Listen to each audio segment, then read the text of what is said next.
السلام علیکم دوستو، امید ہے کہ آپ سب خیریت سے ہوں گے۔ دوستو، آج میں آپ کو بہت ہی شاندار انجینئر کا بنایا ہوا دنیا کا 8واں عجوبہ دکھاتا ہوں۔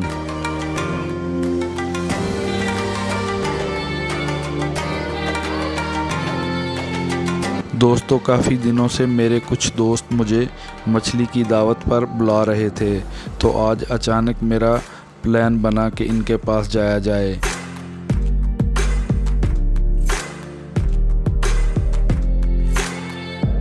میلسی جا کر میں ہیڈ سیفن کو دیکھ کر حیرت زدہ رہ گیا۔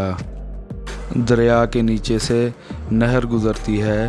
مجھے محسوس ہوا کہ یہ عجوبہ آپ سب دوستوں کو بھی دکھایا جائے۔ ہیڈ سیفن ضلع وہاڑی، ساؤتھ پنجاب میں واقع ہے۔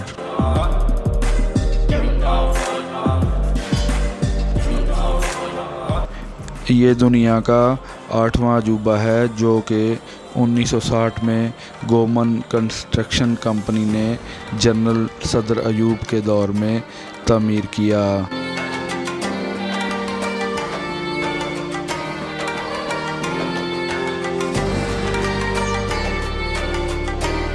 برطانوی انجینئرز نے اسے 4 سال یعنی کہ 1964 میں 9 کروڑ روپے کی لاگت سے مکمل کیا۔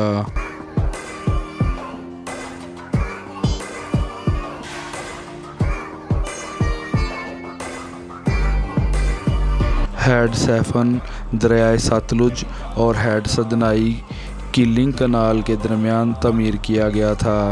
اس کی تعمیر کا مقصد ضلع بہاولپور کی تحصیلوں کو سیراب کرنا تھا اور اس صحرائی علاقے کو خشک سالی سے بچانا تھا۔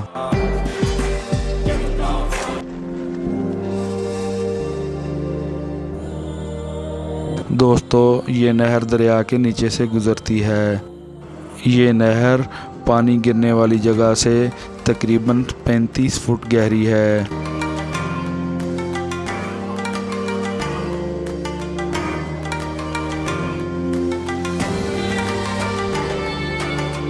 یہ سارا سسٹم 1 کلومیٹر میں بنا ہوا ہے جو کہ 3 منزلوں پر مشتمل ہے۔ اوپر پل بنایا ہوا ہے جس پر ٹریفک رواں دواں ہے۔ اس کے نیچے دریائے ستلج بہتا ہے اور دریا کے نیچے سے نہر بہتی ہے جو کہ شاندار قدرتی طریقے سے گزاری گئی ہے۔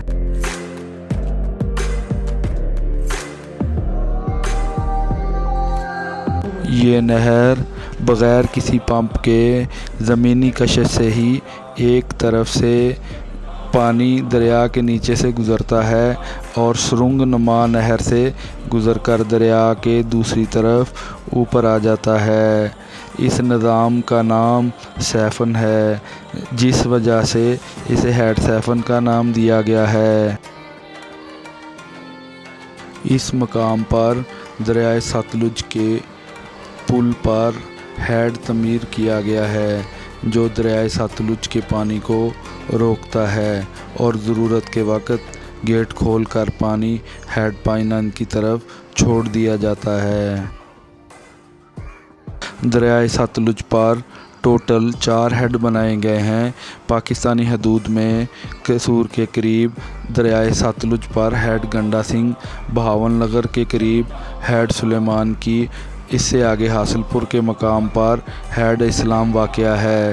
چوتھا ہیڈ میلسی کے مقام پر ہیڈ سیفن بنایا گیا ہے جہاں اس دریا کے نیچے سے یہ نہر گزرنے والا عجوبہ تعمیر کیا گیا ہے۔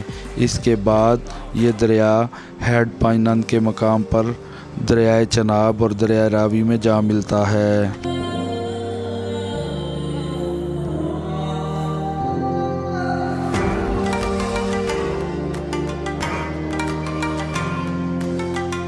دریائے ستلج میں کشتی میں بیٹھ کر ہم نے دریا کی سیر کی اور اس مقام کو دیکھنے گئے جہاں سے نہر دریا کے نیچے سے گزرتی ہے۔ یہاں پر آ کر معلوم ہوا کہ دریا اور نہر بالکل ایک دوسرے سے الگ الگ ہیں، ان کا پانی علیحدہ علیحدہ چلتا ہے۔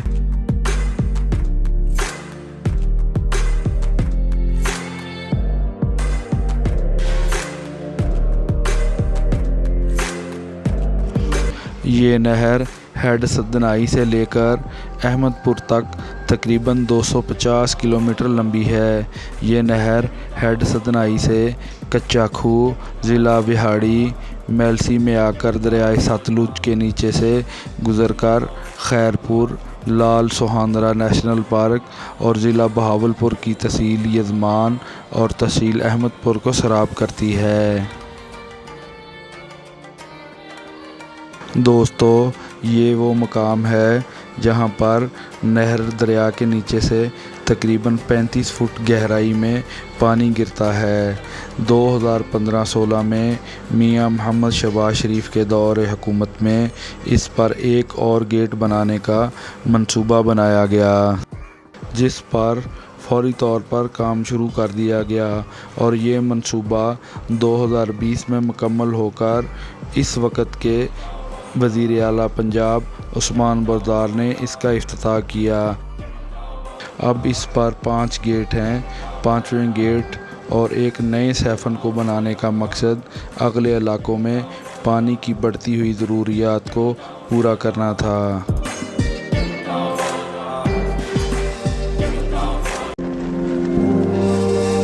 ہیڈ کے اوپر ایک بورڈ آویزاں ہے۔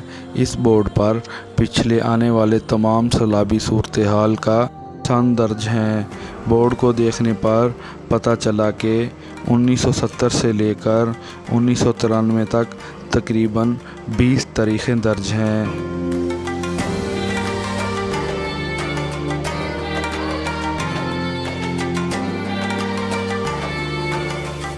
جن میں یہاں سے گزرنے والے پانی کے ریلوں کا اندراج درج کیا گیا ہے۔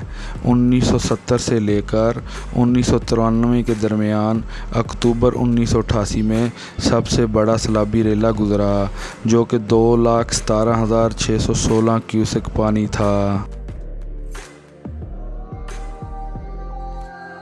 ہیڈ سیفن پر اگست 2023 میں بہت بڑا سیلابی ریلا گزرا۔ اس علاقے کو اس سیلابی ریلے نے کافی نقصان پہنچایا۔ جس دوست کے ہاں میں دعوت پر گیا ہوا تھا، ان کی تمام فصلیں سیلاب کی وجہ سے ختم ہو گئیں۔ اپنی فیملی اور اپنا مال مویشی لے کر یہ یہاں سے ہجرت کر گئے۔ جب پانی واپس چلا گیا تو یہ اپنے علاقے میں واپس آئے۔ پل کے اوپر سے گزرتے ہوئے ہم دریا کی دوسری جانب چلے گئے، جہاں پر میرے دوستوں نے ایک پرلطف دعوت کا انتظام کیا ہوا تھا، جس میں گرل فش، فرائی فش، پکوڑا فش تیار ہو رہی تھی۔ یہ ہوٹل نہایت ہی صاف ستھرا اور گراسی گراؤنڈ کے ساتھ خیرپور کی طرف نہر کے کنارے پر واقع ہے۔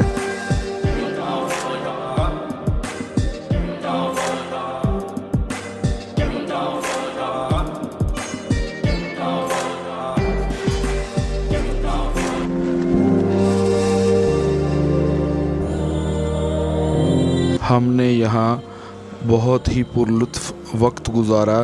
میں اپنے دوستوں کا شکریہ ادا کرتا ہوں جنہوں نے مجھے یہاں بلا کر آپ سب کو یہ خوبصورت معلومات دینے کا موقع فراہم کیا۔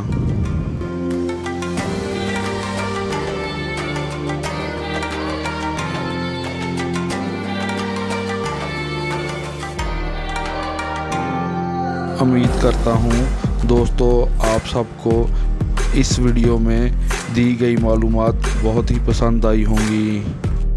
اگر آپ کو میری یہ ویڈیو پسند آئی ہے تو اسے لائک کریں اور ایسی مزید معلوماتی ویڈیو دیکھنے کے لیے میرے چینل کو سبسکرائب اور شیئر کریں۔ نیکسٹ ویڈیو تک میں آپ سے اجازت چاہتا ہوں۔ اللہ حافظ۔